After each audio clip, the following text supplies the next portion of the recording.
et bienvenue dans Avez-vous choisi, le podcast du vendredi qui vous invite à tout choisir dans votre vie.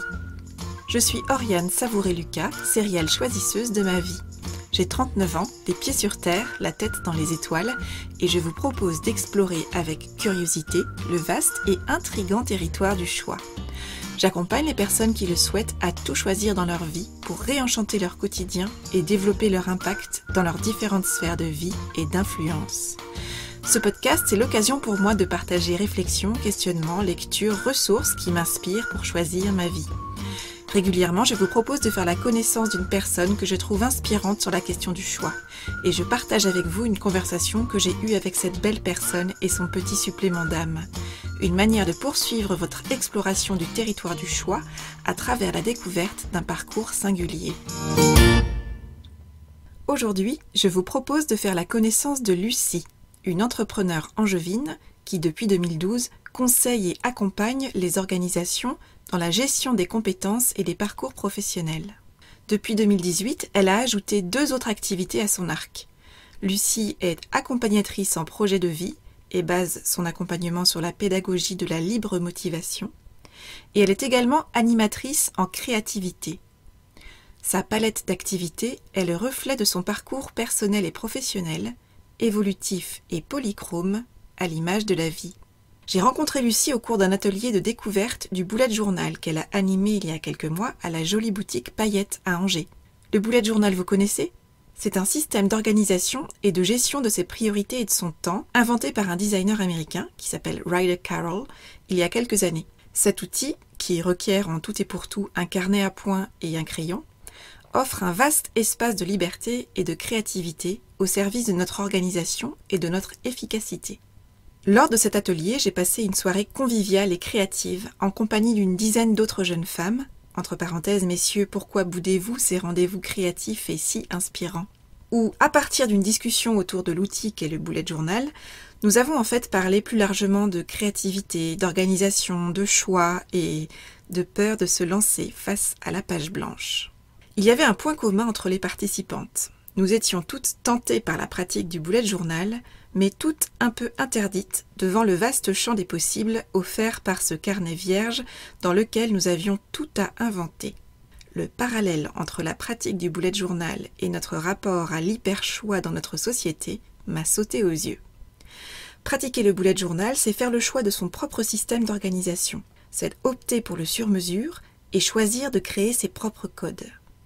Cela demande donc de s'observer, de cerner ses besoins qui évoluent sans cesse, d'oser commencer quelque part, de tester et d'adapter sa pratique par petites touches jusqu'à créer un système qui fonctionne pour nous. J'ai beaucoup apprécié lors de cet atelier la posture de Lucie. En plus de partager des pratiques, des idées, des trucs et astuces parmi lesquels elle nous invitait à piocher ce qui nous paraissait utile et pertinent pour nous, Lucie nous a invités à nous libérer de l'idée de performance et à ne pas nous enfermer dans un outil qui doit avant tout rester à notre service, et non pas l'inverse. J'étais curieuse d'en savoir davantage sur le parcours de Lucie et d'échanger avec elle sur les parallèles entre le choix, le bullet journal et l'accompagnement au projet de vie. Au cours de notre conversation, Lucie et moi avons parlé de son parcours d'orientation qui s'est révélé être un formidable laboratoire d'expérimentation pour s'approprier les codes d'un choix juste, aligné et qui a du sens pour elle. De son choix de se lancer en auto-entrepreneur après une première expérience salariée et de l'apprentissage du travail en autonomie associé à ce statut d'indépendante. Du processus de choix du nom de son activité, Atelier Citron, de combien le bullet journal permet à Lucie de se sentir actrice de sa vie. Nous avons parlé également de l'accompagnement au projet de vie comme invitation à se connecter à son individualité, à connaître son potentiel et à identifier les essentiels qui nous sont propres et que nous avons la responsabilité de nourrir. Nous avons parlé de l'importance de muscler notre capacité à faire des choix et de commencer tout petit, de l'importance de choisir d'enlever les œillères et d'ouvrir le champ des possibles plutôt que de restreindre notre horizon sous le poids des injonctions et des étiquettes culturelles, familiales et sociétales, ou encore d'une proposition pour développer la conscience de l'individualité chez les enfants. Je vous souhaite une bonne écoute. Bonjour Lucie. Bonjour Oriane. Je suis ravie qu'on puisse échanger aujourd'hui sur 2 thématiques principales. La première, c'est celle qui est à l'origine de notre rencontre, c'est le bullet journal. Et puis la seconde thématique, c'est le projet de vie. Pour commencer, est-ce que tu peux nous expliquer dans quelle mesure ton activité professionnelle d'aujourd'hui est le fruit de tes choix de vie jusqu'à présent ? Je pense que j'ai un parcours de formation et professionnel un petit peu atypique dans le sens, oui, pas très classique. J'ai toujours eu beaucoup de difficultés à faire mes choix d'orientation. Je pense que c'est quelque chose qui m'a posé question vraiment depuis très longtemps.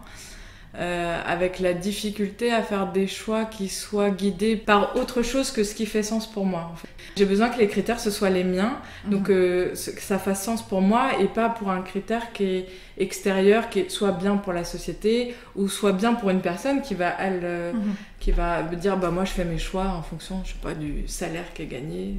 Je veux dire un truc un peu bateau, mais... Et ça, je pense que c'est venu très tôt.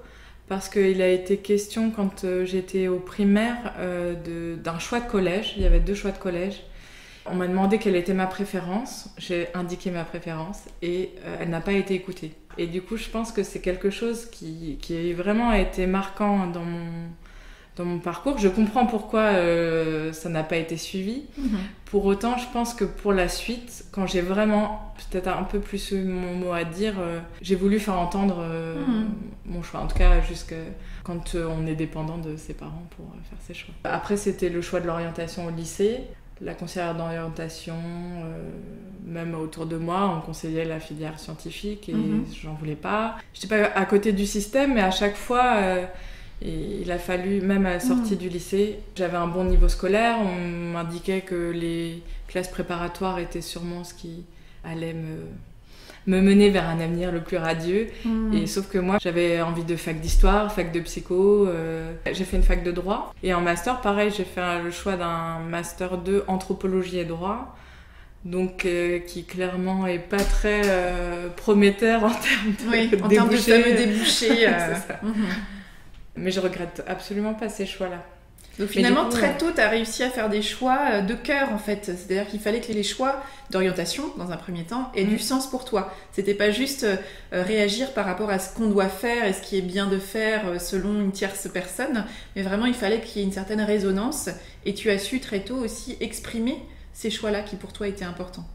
Je pense qu'il y a la question du sens qui est vraiment indispensable au quotidien. En fait, ça a des impacts très vite sur moi si je me sens plus alignée avec les choix que je fais ou le mode de vie que j'ai, etc. Je pense que je me rends compte de plus en plus que si je travaille pas là-dessus, je vais pas bien en fait. Donc ça paraît indispensable. Après, je pense que c'était faisable dans le sens d'aller un petit peu à contre-courant, mais quand même pas trop. Je suis quand même pas beaucoup sortie du cadre. Donc c'était un contre-courant, voilà, une petite déviation, mais qui reste acceptable quand même socialement, par exemple. Oui. C'est pas sortir du système scolaire. Ça, je pense que j'étais pas capable de faire de rupture aussi radicale. Puis parce que je pense que je m'y retrouvais aussi pour d'autres raisons. Mais... C'est-à-dire que finalement, la priorité, c'était de faire des choix pour toi qui avaient du sens, sans forcément chercher à t'inscrire contre un système. C'était plutôt t'assurer que les choix que tu faisais, ils étaient justes pour toi et que tu avais cet alignement clair de oui, c'est bien ce vers quoi j'ai envie d'aller. Et toujours un peu, je pense, cette notion d'équilibre, c'est-à-dire qu'il y a plein de paramètres et c'est en fonction de tous ces paramètres-là qu'on fait nos choix et qui sont imparfaits par rapport à chacun des choses auxquelles on aspire, mais c'est un arbitrage, quoi. Il y avait une forme de concession, mais pas trop quand même, quoi. Un juste équilibre. C'est ça. Mais du coup, la question des choix s'est reposée à la fin de mon master. J'avais pas du tout réfléchi à la suite. La seule idée qui était envisageable vraiment directement après ce master-là, c'était de faire une thèse. Et en fait, il n'y a pas de choses qui se sont présentées par rapport à ça. Donc en gros, j'étais sur Paris à ce moment-là. Je suis revenue dans la région angevine. Et alors là... un peu le trou noir. Le désert. Que vais-je faire ? C'est ça. Mais bon, en parallèle, je venais de rencontrer donc, mon conjoint actuel, donc il y avait aussi ça qui démarrait, parce que c'est ça aussi... la vie. La vie, c'est ça. La vie, le parcours professionnel est imbriqué dans tous les autres pans de la vie. Donc j'ai commencé à travailler donc, dans l'entreprise familiale, qui est une entreprise de travaux publics, au service RH, ce que j'avais fait quelques étés ou en dépannage. parce que j'avais fait du droit, donc j'ai quand même une base de droit social. Donc j'ai commencé à travailler quelques mois là-bas, et puis en fait les mois se sont enchaînés, ils avaient toujours du besoin, et puis moi j'avais pas d'autres perspectives. J'ai dû faire ça 1 an et demi, donc mes missions ont évolué, c'est là que j'ai découvert la GPEC, donc la gestion des compétences, et faire des entretiens, écrire des fiches de poste et tout ça, ça m'intéressait. Je travaillais sur l'égalité homme-femme aussi, un sujet qui me tient très à cœur. Et sauf que je pense cette question d'alignement et puis de pas forcément trouver du sens ou de perspective en fait à ce choix-là. Donc je suis passée d'un temps plein à 3/4 temps, je crois. Bref, au fur et à mesure, je travaillais moins. Et puis après, l'idée est venue d'être en auto-entreprise. Et donc ça a été le choix, là, pour le coup, de passer à un statut d'indépendante. Oui, parce que je pense qu'il y a vraiment des choses qui manquaient vraiment beaucoup de sens pour moi au quotidien. Et c'est une période, physiquement, je pense que je n'allais pas bien. Je crois que c'est une année et demie où j'ai peut-être pris 10 kilos, 15 kilos, j'en sais pas, quelque chose comme ça. Donc ça, c'est avec le recul, parce que quand on est dedans, on se rend pas compte. Mais en fait, je vois que physiquement, il y a des impacts, en fait. Quand je suis pas sur un axe où je trouve du sens, ça fonctionne pas très vite, en fait, j'ai l'impression. Donc le décalage, le manque d'harmonie lié à un choix va se manifester très, très concrètement, y compris physiquement, dans un niveau d'énergie, dans un état de santé pour toi. Oui, et du coup, je pense qu'il y avait le fait, les horaires fixes, je crois vraiment très peu de sens pour moi. Si, tu vois, j'aurais plutôt tendance à fonctionner à la mission. Si ma mission est remplie, c'est ça l'objectif du travail. S'il faut rester un quart d'heure de plus juste pour faire son horaire, je vois vraiment pas le sens, par exemple, de ça.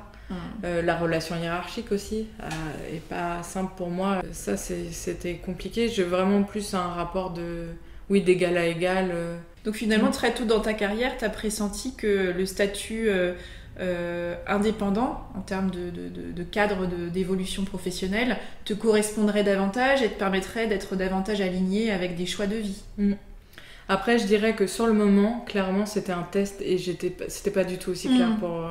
C'était une suggestion, j'avais pas eu cette idée-là et on me l'a dit, pourquoi pas, et puis en effet, c'est une idée qui me plaisait. Mais clairement, je me sentais pas hyper confiante dans ce choix-là. C'était un test. Une expérience, oui.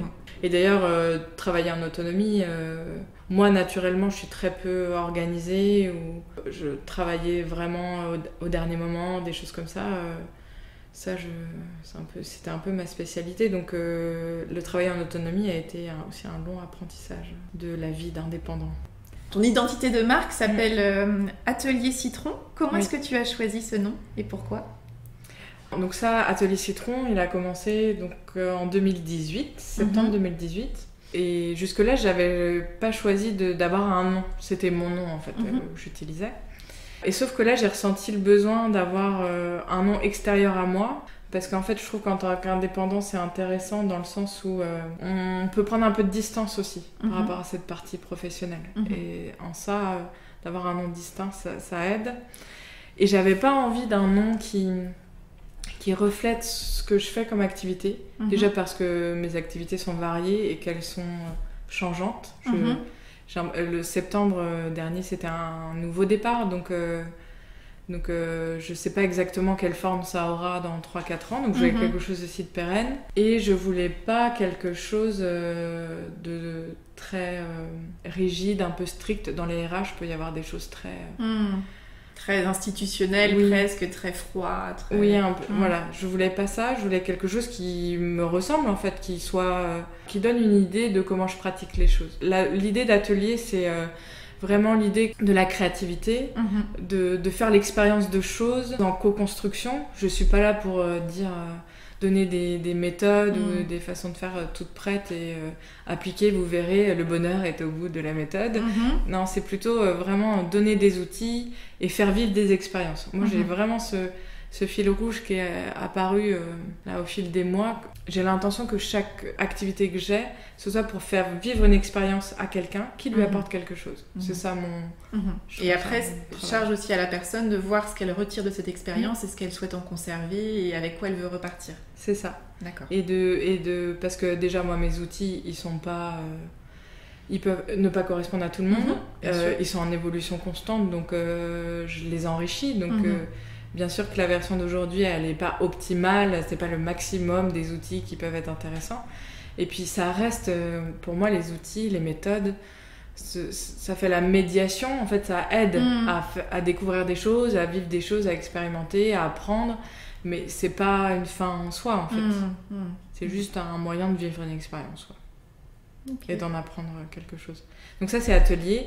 Et citron, en fait, j'aimais bien l'image du citron. J'ai une nappe chez moi avec des citrons.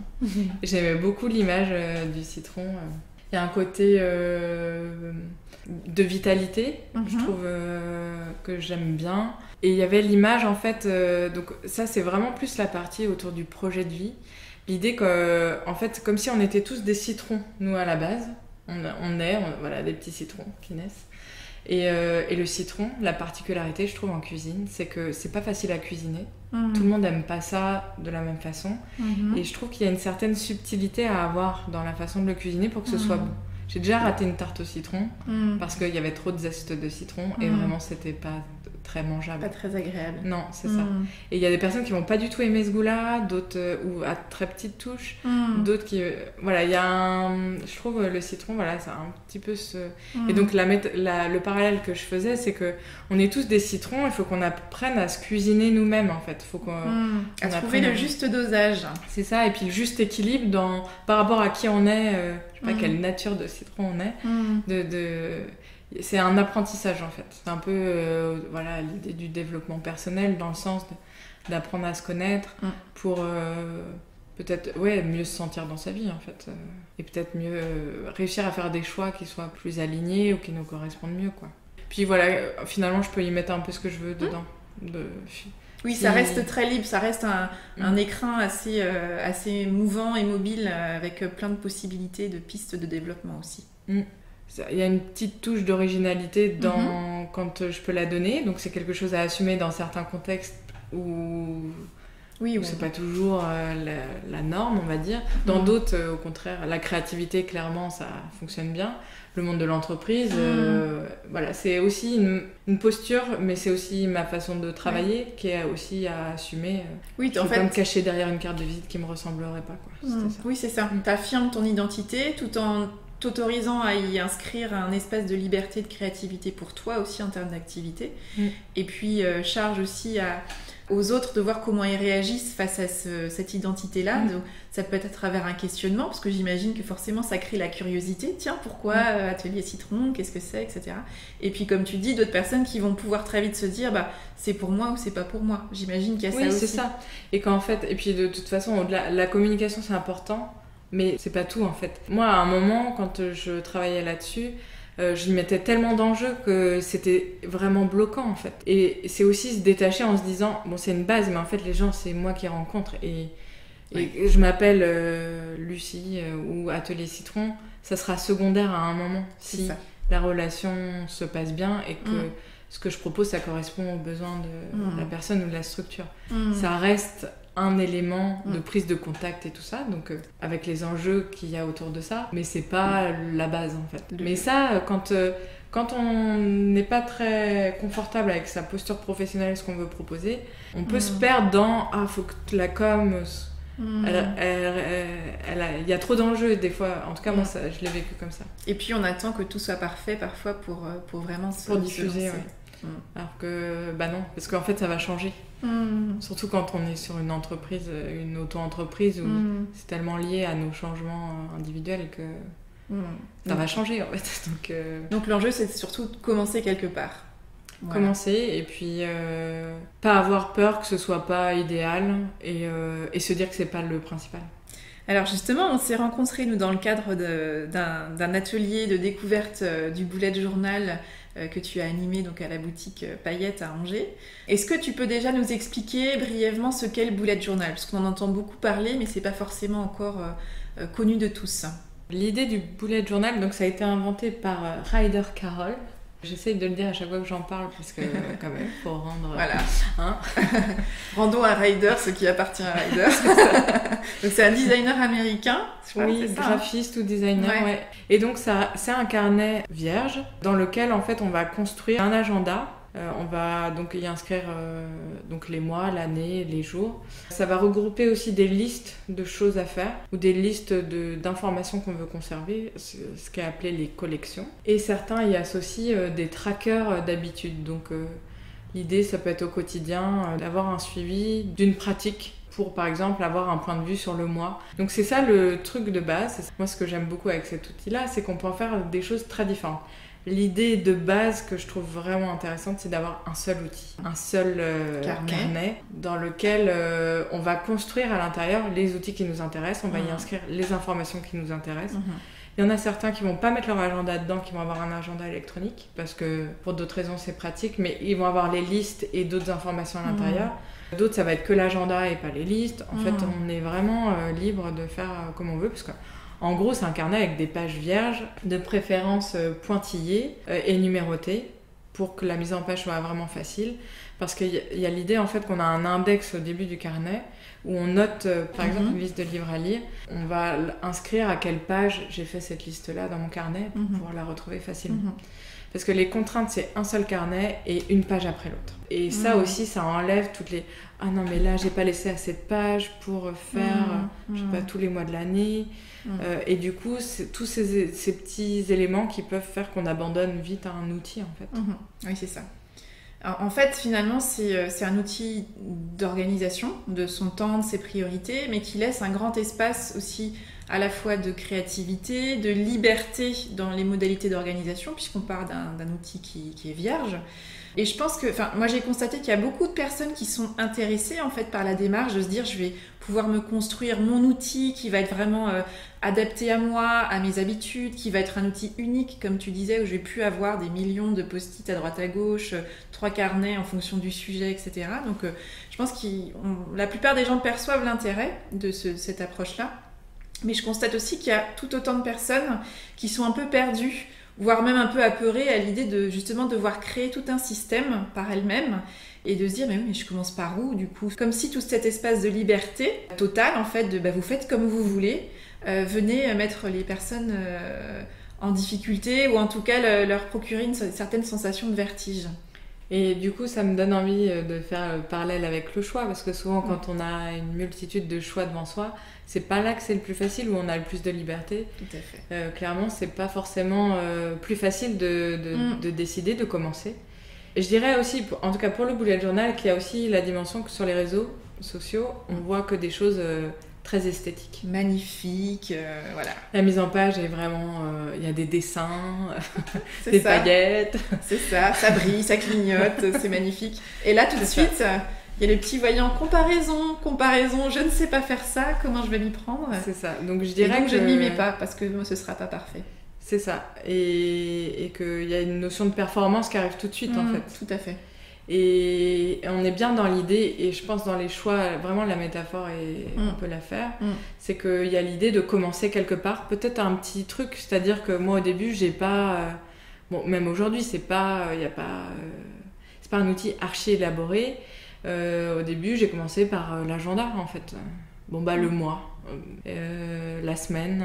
L'avantage, c'est de pouvoir mettre les rendez-vous et les choses qu'on a envie de faire dans la journée, par exemple. Donc au début, c'était ça en fait. Puis après, c'est tous les bouts de papier qui traînent où on a noté des informations. On se dit, ah bah tiens, je peux peut-être créer une page et puis au moins l'information, je sais où la retrouver. Et au début, la mise en page, vraiment, elle n'était pas très travaillée. Et encore aujourd'hui, des fois, elle ne l'est pas en fait. C'est variable suivant le temps que j'ai envie d'y consacrer.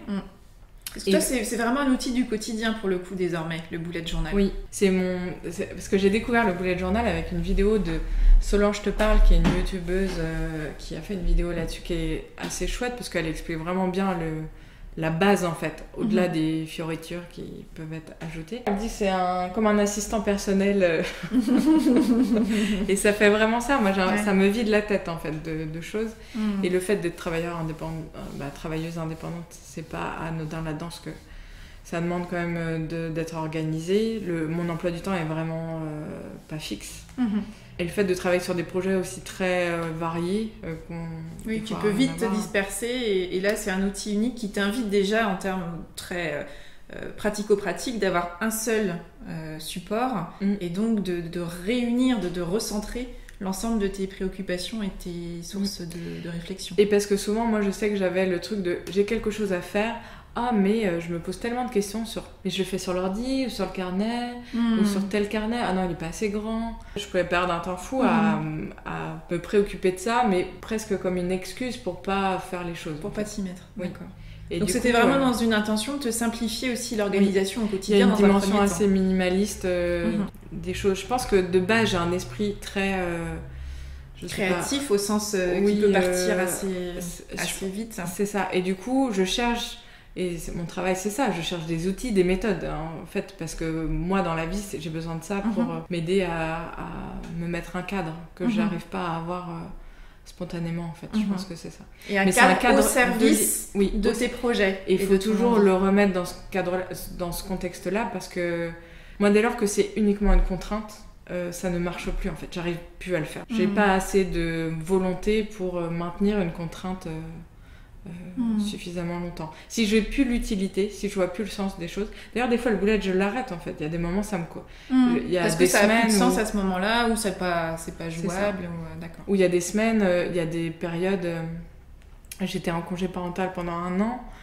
Clairement, j'avais pas besoin au quotidien d'écrire des choses. C'était par semaine, c'était par mois, c'était... Tu l'adaptes à ta vie, tu viens pas adapter ta vie à ton bullet journal. Oui, exactement.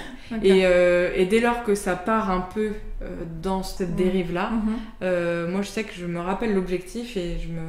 Donc ton intention première avec le bullet journal, c'est quoi en fait ? Pour moi, c'est un outil où je me sens plus actrice de ma vie. C'est vraiment... un peu de reprendre du pouvoir sur les contraintes qui sont mes contraintes de vie. Il faut travailler, j'ai 3 enfants, voilà, toutes les contraintes qu'on peut avoir. Toutes les contraintes dans le sens, les choses à organiser en tant qu'adulte. Dans des journées qui font 24 heures et des semaines qui font 7 jours. C'est ça. Et pour réussir à faire ça en me sentant alignée avec ce que je vis, il faut que j'ai une vision claire en fait des choses. Et sauf qu'il y a tellement de paramètres que ça m'aide en fait. Oui, c'est un outil qui te permet de pas subir. En gros, les événements qui arrivent un peu en pluie, là, plein de petites gouttelettes de choses qui peuvent arriver, mais plutôt d'essayer de recentrer et de canaliser ton énergie grâce à un outil qui va te permettre de refaire des choix. Oui, c'est ça, prioriser. Du coup, je me rends compte de tout ce qu'il y a à faire. Je priorise, je me dis à quel moment c'est faisable. Ah non, là, ce truc-là, ça va pas être faisable, va falloir trouver une autre solution en fait. Ça me permet de me mettre face aussi à les choses que j'ai à faire et de décider, et aussi des fois de décider de prendre un temps pour faire rien en fait. Éventuellement, dans l'idéal, c'est ça dans aussi. Dans l'idéal, ouais. Avec le bullet journal, je trouve que c'est vraiment une belle métaphore justement du rapport au choix aussi, comme on parlait de cet espace de liberté totale, où finalement il y a un risque de vertige et de paralysie, de se dire il y a tellement de possibilités, puis il y a tellement de gens qui font des choses formidables que moi en fait je vois pas comment m'approprier ce terrain de jeu. Ton invitation, c'est aussi de dire commencez quelque part. Faites une version 1, en fait, c'est pas grave, ça va pas forcément être joli tout de suite, ou ce sera peut-être pas du tout, mais appropriez-vous l'outil et testez, ajustez, jusqu'à ce que votre bullet journal, il corresponde tellement à qui vous êtes et à ce dont vous avez besoin, que vous ne serez plus à vous questionner de à quel moment c'est bien de l'utiliser. Vous l'utiliserez parce qu'il répondra à vos besoins. C'est ça. Et avec l'idée que ça se trouve, ça va pas correspondre, en fait. C'est ça. Il y a des gens à qui ça correspond pas. Ou alors ça va correspondre, mais pour une petite partie. Et en fait, c'est ok. C'est pas vraiment, c'est pas un problème. Tout à fait. C'est commencer, et peut-être commencer en faisant une tâche dedans, tu vois, pour dédramatiser. Voilà, faites un truc un peu moche, et puis comme ça, il y a peut-être comme ça, c'est fait. Ou faites une tâche de café sur la première page. Voilà. Ça peut être esthétique. Ouais, aussi. Pourquoi pas. C'est ça, être créatif avec les tâches. Pourquoi pas, après. C'est ça. Mais du coup, de tester, et peut-être tester à la hauteur de ce qui vous semble accessible, en fait. De dire, moi, je vais peut-être commencer par noter mes listes de courses, j'en sais rien. En tout cas, c'est de se dire, je n'attends pas que tout soit parfait pour commencer. J'accepte l'idée que je vais tester et ajuster. Si ça me correspond, je conserverai le système ou je le fais évoluer en fonction de ma vie, de mes besoins, etc. Mais dans tous les cas, c'est un outil qui doit rester au service de ma vie et non pas l'inverse. C'est ça. Parce que si remplir son bullet journal, c'est une chose que vous devez noter dans votre bullet journal pour la faire, on a perdu l'intérêt des choses. Mais comme toutes les méthodes, j'ai envie de dire en fait. Une méthode, si à un moment, outil, si à un moment c'est une contrainte et que ça n'a plus aucune utilité, ça peut être une contrainte et une utilité, ça peut aller ensemble. Mais il faut que l'utilité soit plus forte que la contrainte. C'est ça. Et de mon point de vue, le contenu évoluera obligatoirement. Puisque la vie évolue. Oui, puisqu'on évolue et qu'on peut mettre à jour des besoins qu'on n'avait pas il y a 3 mois, des choses comme ça, quoi. Alors justement, on parlait de la vie qui évolue. Toi, tu as fait le choix d'accompagner les projets de vie. Pourquoi avoir fait ce choix-là ? Je me suis formée à l'Académie des projets de vie à Angers, un centre de formation et d'accompagnement qui a été créé en 2004, donc par Michel Yagger et Emmanuel Bourseret. Et en fait, j'ai rencontré, donc moi, bien avant l'académie, en tout cas ce lieu-là en tant que tel, j'ai rencontré donc Michel Yagger, un des fondateurs, en terminale, quand je me posais des questions d'orientation. Parce que j'avais été voir la conseillère d'orientation et qu'elle regardait que mon bulletin de notes et elle ne m'écoutait pas. Et du coup, j'étais vraiment perdue sur cette question-là. Et c'est une amie qui m'avait donné ce contact-là, où il proposait des rendez-vous individuels, et notamment sur la question d'orientation. Et en fait, c'est une rencontre qui a vraiment été importante, dans le sens où c'est quelqu'un qui est d'une très grande perspicacité, il arrive très vite à cerner quel type de personne il a en face de lui. Et du coup, cet entretien-là m'a vraiment aidé à faire mon choix d'orientation. Et en fait, j'ai suivi un peu les activités professionnelles qu'il a développées au fur et à mesure des années. J'ai participé à des stages de théâtre. Bref, en tout cas, c'est un outil que j'ai expérimenté. Donc la méthode qu'il a développée, il a développé la pédagogie de la libre motivation et des outils autour de l'idée du projet de vie. Et en fait, je les ai expérimentés pour moi et vraiment, ça a été des outils très aidants en fait dans les différentes étapes. Et donc, j'ai décidé de suivre la formation donc, en 2017. Et donc, l'idée du projet de vie, c'est en fait d'accompagner les personnes à découvrir quels sont leurs besoins, quelles sont leurs aspirations, un peu leur vie rêvée, mais d'aller vraiment explorer ça en se détachant des injonctions sociétales, familiales, d'offrir des outils qui permettent d'explorer ça. Donc, dans tous les pans de la vie. Avec l'idée que si on arrive à identifier son projet de vie, aussi qu'on arrive à connecter à son individualité, c'est-à-dire qui on est nous en tant que personne, au-delà de toutes les étiquettes qu'on a pu nous donner, voilà, qui on est nous en tant qu'individu. Notre singularité, quoi. C'est ça, la singularité, vers quoi on veut aller. Et à partir de ça, c'est l'idée de vraiment connecter à sa motivation profonde pour réussir à se mettre en action. Donc partir de soi pour ensuite aller se remettre en connexion avec l'extérieur et trouver sa place dans la société au sens large, quoi. Il y a la notion des possibles qui est vraiment centrale, c'est-à-dire connecter ce à quoi on aspire à la vie en fait. Des fois ça peut être on a un idéal en tête et puis on n'ose même pas commencer de peur que ce soit à moitié comme on avait imaginé. En fait, pour moi, toutes ces choses-là, ça s'exerce.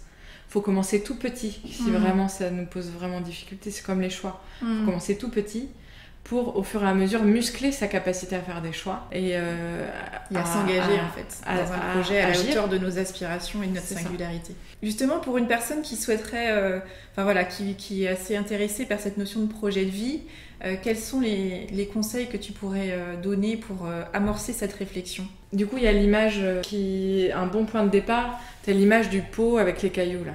Oui. Les gros cailloux. Oui, c'est ça. Avec l'idée que si tu commences par mettre le sable dans ton pot, il n'y a plus de place pour les gros cailloux. Alors que si tu commences à mettre les gros cailloux, ensuite tu peux mettre des plus petits, et puis jusqu'au sable, et en fait tout rentre. Et les cailloux étant les choses les plus importantes en fait pour nous dans notre vie. Les essentiels. Et donc je dirais que pour moi c'est un peu un dérivé de cette image-là, la méthode. C'est-à-dire se poser la question de qu'est-ce qui est essentiel dans ma vie. Et ça on peut se poser la question dès tout petit. Parce que dans la méthode, il y a l'idée de la clé d'entrée, c'est-à-dire qu'il y a un élément dans un des domaines du projet de vie qui est central pour nous, mais qui est central pour nous depuis qu'on est tout petit. Et du coup, qui peut être un très bon outil pour faire ses choix. Dans le sens où, est-ce que le choix que je vais faire, est-ce qu'il va nourrir cette clé d'entrée, cet élément essentiel pour moi, ou est-ce qu'au contraire, il va moins me permettre de nourrir ça, et du coup, peut-être ça peut aussi me guider dans mes choix. Peut-être je peux te dire, pendant quelques temps, je peux faire l'impasse sur des choses, mais pas à long terme, en fait. Et puis du coup, gagner en clarté sur quelle est cette clé d'entrée pour moi, c'est aussi ensuite avoir conscience de cette clé d'entrée, dans quelle mesure j'ai besoin d'aller la nourrir, et comment est-ce que ça peut être un point de vigilance aussi pour moi dans ma vie, de m'assurer régulièrement que je viens bien nourrir cette clé d'entrée. C'est ça. Parce qu'en fait, l'idée de...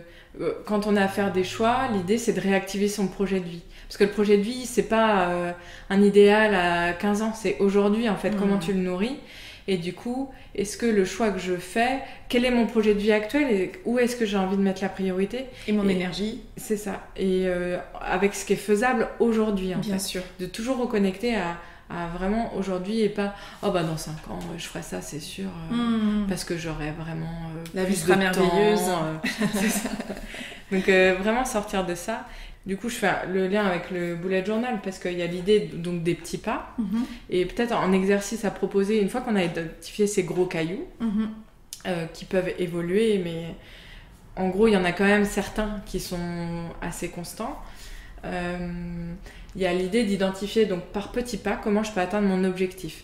Et des fois, si même les petites actions qu'on a décrites, même si elles nous paraissent trop grosses, il faut encore les découper. Et ça, je crois que c'est une question que tu as déjà abordée. Oui. Avec l'idée, en fait, il y a des tableaux qu'on construit des fois en accompagnement. C'est donc définir les actions. En face, mettre les compétences, les qualités que ça peut me demander, en fait. J'ai un coup de fil à passer à un tel pour avoir des renseignements. Je suis pas sur un métier qui m'intéresse. Ça me fait peur de passer des coups de téléphone.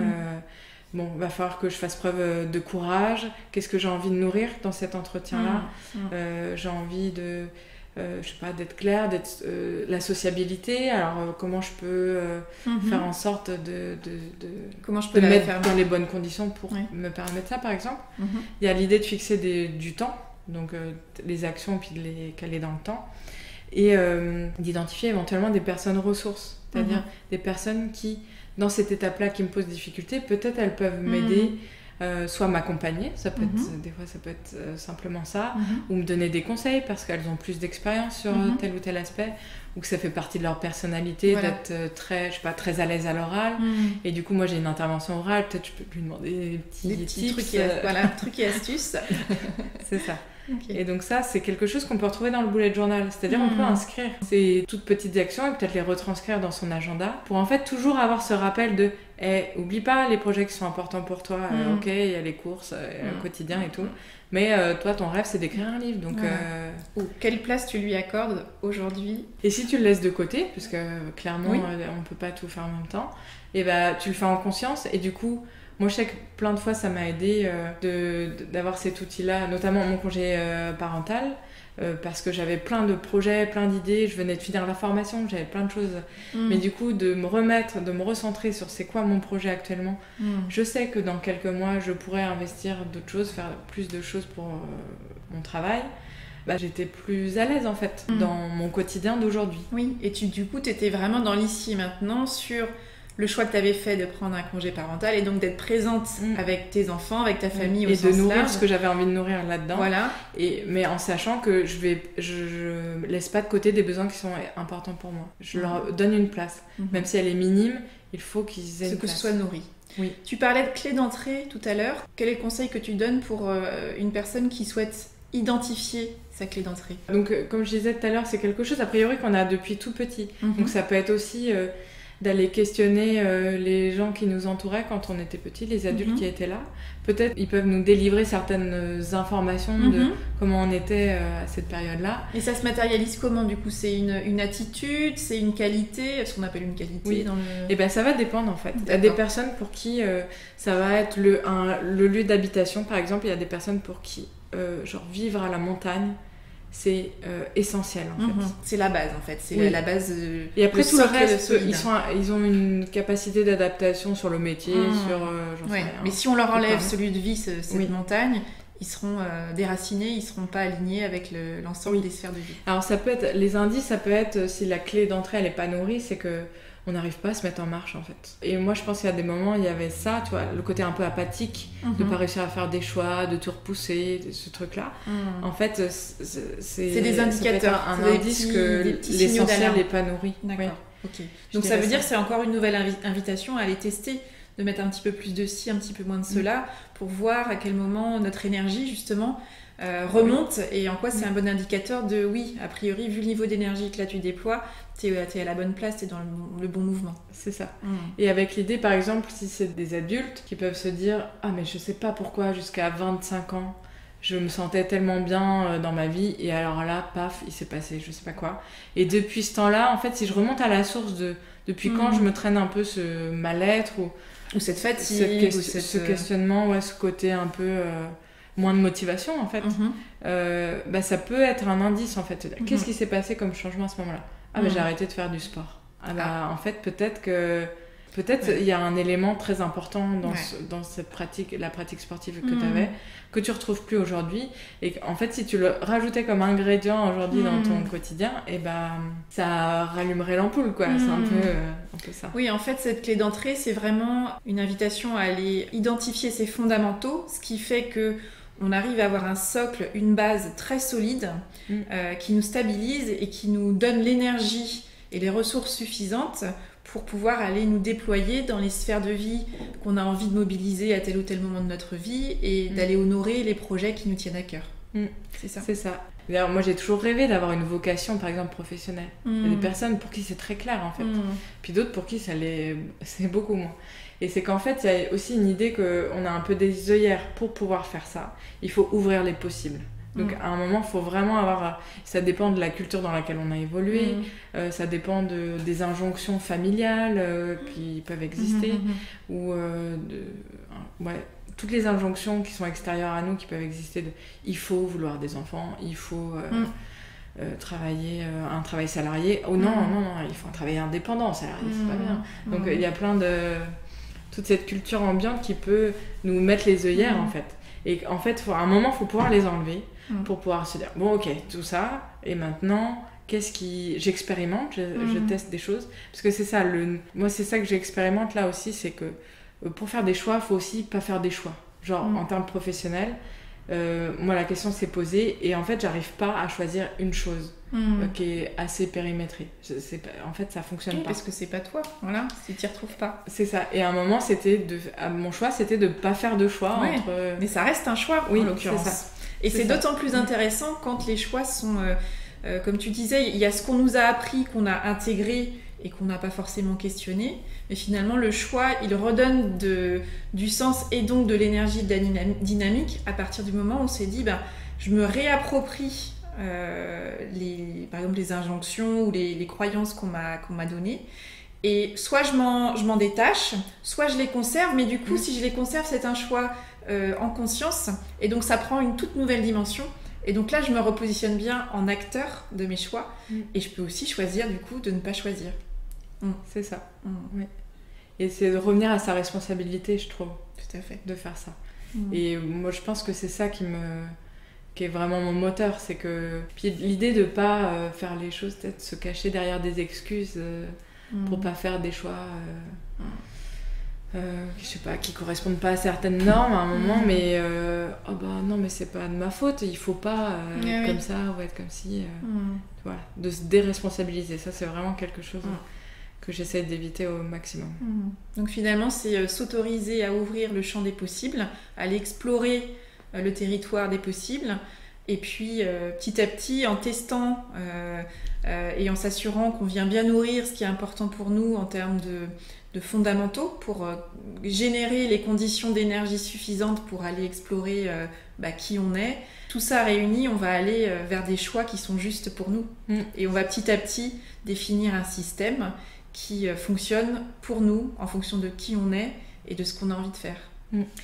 Et surtout, on va développer notre capacité à s'adapter. Parce qu'en fait, c'est ça aussi...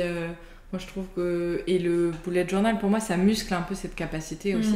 C'est de se dire, mes besoins évoluent, le contexte évolue, il faut que j'évolue avec lui, mais il me faut des outils des fois pour ça. Parce que des fois, on est un peu démunis face au changement. Et je dirais que dans ce que tu décrivais, il y a la dimension aussi de développer des capacités relationnelles. Parce que des fois, c'est ça qui pose difficulté. Le projet, la personne, elle sait ce vers quoi elle veut tendre. C'est le passage à l'acte. Il demande en fait de se mettre au contact du monde extérieur. Et des fois, c'est ça qui fait obstacle en fait. Et je pense que si on apprenait ça vraiment petit, ces capacités relationnelles, vraiment, je pense que ça irait mieux globalement. Donc voilà, c'est le conseil pour les parents que nous sommes aussi, et puis les adultes, c'est offrons la possibilité aux enfants d'explorer et de se mettre en lien. C'est ça. Mais c'est qu'avant tout, en tant que parent, voilà, c'est toujours un peu l'exemplarité. C'est-à-dire que si c'est quelque chose qu'on ne maîtrise pas pour soi, c'est difficile de le transmettre. Et d'ailleurs, j'avais une suggestion. C'est l'importance pour développer la conscience de l'individualité des enfants, c'est de leur décrire leurs qualités. C'est-à-dire que quand ils manifestent un comportement, de pouvoir, plutôt que de dire ah toi t'es un cascadeur, tu vois, de donner des adjectifs qui qualifieraient la personne et des fois un peu enfermant, c'est d'offrir des qualités en disant ah bah là t'as été audacieux, courageux, amuseur, comme une qualité qui à des moments s'exprime, à d'autres moments s'exprime pas, mais de leur donner la capacité de mettre des mots sur en fait ce qu'ils manifestent de manière spontanée, parce que quand ils sont petits ils n'ont pas encore ils se mettent pas à distance d'eux-mêmes en se regardant leur comportement, ils sont très spontanés. Donc de mettre des mots sur ces qualités qui sont là depuis le début généralement. Et que petit à petit ils vont apprendre à remobiliser et à nommer. Et puis à en développer d'autres. Et oui, à renommer, moi je vois mon fils, je l'ai fait et j'ai trouvé ça, c'était vraiment rigolo quand lui se réapproprie le mot et qu'il dit ah t'as vu là j'ai été observateur. Oui. Ouais. Tu vois, c'est chouette.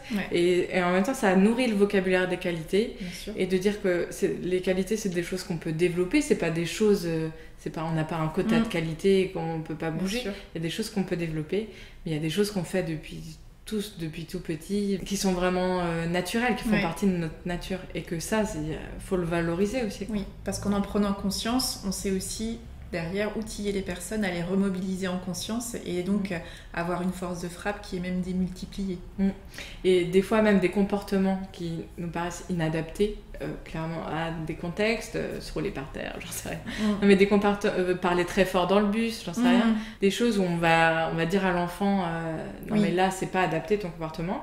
Pour autant, on peut quand même lui nommer la qualité qui peut être derrière ce comportement-là. Tout à fait. Et le contexte dans lequel ça peut être en plus une qualité encore plus forte. C'est ça, et qui peut être plus adapté au contexte, en fait. Et à l'environnement. C'est ça. Et ça, je pense que, je sais pas, pour moi, c'est vraiment un truc qui est en lien avec la pédagogie de la libre motivation et l'idée de connaître son potentiel en fait, qui en est, et aussi le fait qu'on puisse évoluer, et je trouve que ça on peut l'appliquer avec nos enfants. Merci beaucoup Lucie. Merci Ariane. Un grand merci à Lucie pour sa confiance, pour ses partages sur le bullet journal et l'accompagnement au projet de vie, et pour son invitation à trouver notre liberté dans le cadre et à nous créer une vie sur mesure qui sonne juste pour nous, et ce, pas à travers une série de tests, d'essais, d'erreurs et d'ajustements que la vie nous offre de réaliser. Et vous, que vous a inspiré cette conversation ?